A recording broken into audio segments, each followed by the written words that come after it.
नमस्कार बच्चों, इस वीडियो में क्लास 10th मैथ प्रश्नावली 4.2 द्विघात समीकरण के प्रश्न 5 को सॉल्व करेंगे। इसके पहले के वीडियो बना दिए हैं, नहीं देखें तो प्लेलिस्ट में डाल दिए हैं, वहां जाकर वीडियो को देख लें। देखिए क्या कर रहा है प्रश्न। एक समकोण त्रिभुज की ऊंचाई उसके आधार से 7 सेमी कम है। यदि कर्ण 13 सेमी का हो तो अन्य दो भुजाएं ज्ञात कीजिए। देखिए एक समकोण त्रिभुज है। समकोण त्रिभुज कैसा होता है, इसका एक कोण क्या हो 90 अंश का हो उसे क्या कहते हैं, समकोण। तो इस तरह से देखिए समकोण त्रिभुज हो गया ये, ठीक है। इसका अगर हम नाम रख लेते हैं यहाँ पे ए बी और इसको सी कर लेते हैं, ठीक। ये देखिए 90 अंश है। इसमें कह रहा है कि एक समकोण त्रिभुज की ऊंचाई, जो ऊंचाई है देखिए इसको ऊंचाई बोलेंगे, ठीक। ऊंचाई इसके आधार से 7 सेमी कम है। तो हम आधार मान लें, अगर एक्स मान लेते हैं, ये आधार है, ए बी क्या है आधार है, इसको एक्स अगर मान लें तो इसकी ऊंचाई क्या है, इससे आधार से 7 सेमी क्या है, कम है, 7 सेंटीमीटर कम है। तो यहाँ पे सेंटीमीटर में ध्यान दीजिएगा, एक्स सेंटीमीटर मान लेते हैं। तो ये कितना है, 7 इससे कम है, तो एक्स ऋण 7 सेंटीमीटर हो जाएगा, ठीक ना। यदि कर्ण 13 सेमी का हो तो देखिए कर्ण कितना है, 13 सेंटीमीटर है ये कर्ण, ठीक है। ये वाली भुजा कर्ण होती है। तो अन्य दो भुजाएं ज्ञात कीजिए, यानी हमको कौन कौन सा भुजा ज्ञात करना है, यानी ये वाली भुजा आधार मालूम करना है और इसका ये लंब एक्स ऋण 7 जो है इधर का, ठीक है, ये भुजा। तो इसमें देखिए पहले हम क्या मान लेंगे, आधार मान लेते हैं। समकोण त्रिभुज का आधार माना त्रिभुज ए बी सी, माना त्रिभुज ए बी सी समकोण त्रिभुज, ठीक ना। या त्रिभुज का आधार मान लेते हैं, माना त्रिभुज ए बी सी का आधार बराबर x सेंटीमीटर, ये मान लिए 1 सेंटीमीटर ये आधार हो गया। तो लंब कितना हो जाएगी, तो लंब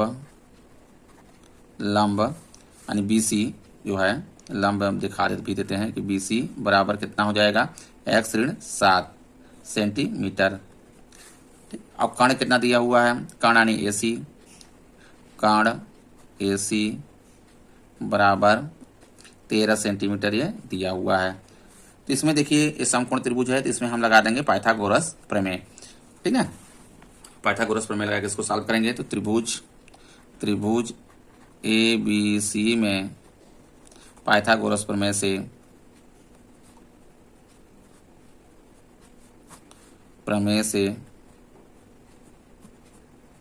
पाइथागोरस प्रमेय क्या होता है, कर्ण का स्क्वायर यानी एसी का स्क्वायर हो जाएगा। देखिए एसी का स्क्वायर बराबर आधार का स्क्वायर यानी ए बी का स्क्वायर धन लंब का स्क्वायर यानी बी सी का स्क्वायर हो जाएगा, ठीक है। ये होता है पाइथागोरस प्रमेय। तो कर्ण कितना दिया हुआ है 13, यहाँ पे हो जाएगा 13 का स्क्वायर हो जाएगा बराबर ए बी कितना है, एक्स माने है एक्स का स्क्वायर हो गया, बी सी कितना है, बी सी देखिए एक्स ऋण 7 है, ठीक है। यहाँ पे हो गया बी सी जगह पे एक्स ऋण 7 का स्क्वायर हो जाएगा। अब इसी को देखिए सॉल्व करेंगे, दिखा समीकरण के रूप में हो जाएगा। तो अब 13 का देखिए करेंगे, 13 हम 169 होता है, 169 हो गया, ये 13 का स्क्वायर किए तो बराबर इधर एक्स स्क्वायर हो गया धन। आप देखिए ए ऋण बी का इसमें फार्मूला लगा देते हैं, ए ऋण बी का होल वर्ग का फार्मूला, ठीक ना। तो यहाँ पे होता है ए स्क्वायर यानी एक्स का क्या हो जाएगा स्क्वायर धन बी स्क्वायर यानी 7 का स्क्वायर ऋण 2ab, 2a कितना है एक्स है और बी कितना है 7 है, ठीक है। अब इधर देखिए 169 इसी तरह से रहने देते हैं, एक्स स्क्वायर धन एक्स स्क्वायर 7 का देखिए स्क्वायर करेंगे 7 7 49 हो गया, ऋण में 7 दूना 14 एक्स हो गया इधर, ठीक, गुणा कर दिए। अब इसमें देखिए पहले हम इसको देखिए एक्स स्क्वायर इसको जोड़ लेते हैं, ठीक ना। तो यहाँ पे 169 बराबर एक्स स्क्वायर है तो 2 एक्स स्क्वायर हो गया, ठीक ना। अब यहाँ पर देखिए ऋण में 14 है और ये है, इसी तरह से रहने देते हैं। अभी ये 49 हो गया, ऋण में 14 एक्स। अब सबको ले आएंगे इस साइड, पक्षांतर कर देंगे। तो इसको ले आते हैं ऋण में 2, पहले इसको रखते हैं, ऋण में हो जाएगा 2 एक्स स्क्वायर। अब एक्स वाला को ले आते हैं इधर, धन में हो जाएगा आएगा तो 14 एक्स, ठीक ना। अब देखिए इसको रख लेते हैं, इस साइड है पहले से, धन में 169 और इसको ले आते हैं इस साइड, पक्षांतर कर देंगे, ऋण में 49 बराबर इधर बच गया 0। अब देखिए ऋण में 2 एक्स स्क्वायर धन 14 एक्स, ठीक ना। यहाँ पे देखिए 169 है, 69 में से 49 क्या करेंगे, घटा देंगे, 169 में से 49 को घटा देते हैं, 0 2 1 120 बचेगा, समझ में आ रहा है। तो धन में हो गया यहाँ पे 120 बराबर 0। अब देखिए यहाँ पे ऋण अच्छा नहीं लग रहा है, तो ऋण से दोनों पक्षों में गुणा कर देंगे, तो इधर देखिए कोई प्रभाव नहीं पड़ेगा क्योंकि इधर 0 है। तो यहाँ पे ऋण से अगर कर देंगे, देखिए 2 एक्स स्क्वायर धन, चाहे तो और छोटा भी कर सकते हैं, ये ऋण से गुणा कर दे रहे हैं, ठीक ना। तो आप ऋण 2 से कर लीजिए, कॉमन ले लीजिए, या तो पहले एक बार कर लीजिए इसको, ठीक ना। तो यहाँ पे देखिए ऋण था तो धन हो गया, ये धन है तो ऋण हो जाएगा 14x, अब ये धन है तो ऋण में हो जाएगा 120 बराबर 0। अब 2 देख लेते हैं, कॉमन ले लेते हैं, 2 कॉमन लेते हैं तो एक्स स्क्वायर, क्योंकि 2 देखिए इसमें भी इसमें भी इसमें भी है, तो एक्स स्क्वायर ऋण में हो जाएगा 7x, ऋण में यहाँ पे 2 छक्के 12 60 आ जाएगा बराबर 0। अब देखिए इसके बराबर निकालेंगे, इसके बराबर निकालेंगे तो 2 कहाँ पे चला जाएगा, बटे में आ जाएगा, तो बटे में आ जाएगा तो भी इधर ये 0 ही रहेगा, समझ में आ रहा है। तो ये इसके बराबर हो जाएगा एक्स स्क्वायर ऋण 7x ऋण में 60 बराबर 0। अब इसको गुणनखंड कर लेंगे, गुणनखंड करेंगे, देखिए तो एक्स स्क्वायर का गुणा के साथ 60 का हम क्या करेंगे, गुणा करते हैं, तो यहाँ पे 1 है तो 60 ही आएगा, 60 का हम क्या कर लेते हैं, गुणनखंड कर लेते हैं, तो देखिए 2 से काटेंगे तो 30 आ जाएगा, फिर 2 से काटेंगे तो 15 आ जाएगा, आप 3 से काटेंगे 3 5 15 आएगा, यहाँ पे 5 हो जाएगा, ठीक ना। अब देखिए इसको 2 पार्ट में इस तरह से किया जाता है, जोड़ने या घटाने से एक्स का गुणांक आना चाहिए, एक्स का गुणांक कितना 7 है, ठीक ना, 7 आना चाहिए। देखिए कैसे आएगा, 2 दूना 4, 4 3 12 कर लेते हैं, 12 में से 5 घट जाएगा, ठीक ना, तो 7 आ जाएगा। यहाँ पे देखिए हो जाएगा एक्स स्क्वायर ऋण 12 में से हम 7 को घटा देंगे, सॉरी 12 में से 5 को घटाना है, कितना घटाना है, 5 घटाना 7 आ जाता कि, तो बाहर इसके x है, यानी 7 के स्थान पे कितना हो गया, ये 12 ऋण 5 हो गया, आगे ऋण में 60 बराबर 0।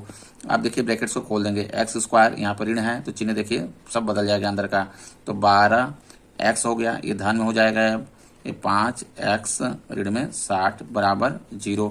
अब कॉमन ले लेंगे, इन दोनों में कॉमन ले लेंगे, इधर दोनों में कॉमन ले लेंगे, इन दोनों में कॉमन क्या है मेरा x है, देखिए यहाँ पे x ऋण ये 12 होगा, धन लगाएंगे। अब देखिए यहाँ पे 5 कॉमन है, 5 कॉमन ले लेंगे तो एक्स ऋण में, ठीक ना, यहाँ पे आ जाएगा 12, देखिए 60 में 5 का भाग करेंगे, 12 पंचे 60, ठीक ना, तो 12 आएगा बराबर 0। अब दोनों में देखिए समीकरण में दोनों ब्रैकेट्स में एक्स ऋण 12 इसमें भी, एक्स ऋण 12 इसमें भी है, कॉमन ले लेंगे, तो एक्स ऋण 12 देखिए कॉमन ले लिए, तो दूसरे ब्रैकेट्स में आ गया एक्स, धन में एक्स बचा इसमें, और ये 5 बराबर 0 हो जाएगा, ठीक। एक बार देखिए इसको रख के हम एक्स का मान निकालेंगे, एक बार इसको रख के मान निकालेंगे, तो यदि एक्स ऋण 12 बराबर 0, तो एक्स बराबर कितना हो जाएगा, इधर आएगा तो ये 12 हो गया। अब एक बार देखिए इसको लेंगे, यदि एक्स धन 5 बराबर 0, तो एक्स बराबर ऋण में 5, तो देखिए ये ऋण वाला है, ठीक ना, कोई भी आधार अगर त्रिभुज है तो ऋणात्मक संख्या नहीं हो सकती है, क्योंकि ऋण में तो होगा नहीं, क्योंकि आधार है, कोई ना कोई लंबाई उसकी है, तो ऋण में नहीं होगा, ये ऋणात्मक संख्या मान्य नहीं है, ऋणात्मक संख्या मान्य नहीं होगा, मान्य नहीं होगा। तो जब ये मान नहीं होगा तो x का मान कितना आ गया, 12 आ गया। तो हम लोग क्या माने हैं, पहले देखिए यहाँ पे आधार माने हैं x, तो x क्या हो गया, ये आधार आ गया, ठीक ना, यहाँ पे यहीं पे कर लेते हैं। तो देखिए आधार त्रिभुज कितना हो गया, 12 सेंटीमीटर, अतः आधार बराबर 12 सेंटीमीटर, ठीक ना। अब लंब कितना हो जाएगा इसमें, लंब क्योंकि 12 में से क्या कर रहा है, 7 को घटाने से आ रहा है, देखिए इसमें रख देंगे 12 ऋण में क्या करेंगे, 7 घटा देंगे, बराबर आ जाएगा, यहाँ पे घटा देंगे, ठीक ना, तो 5 7 5 12 आ गया, यहाँ पे 5 सेंटीमीटर ये होगा, ठीक। इस तरह से सॉल्व करेंगे। वीडियो अच्छा लगा हो तो लाइक करें, चैनल को सब्सक्राइब कर लें, धन्यवाद।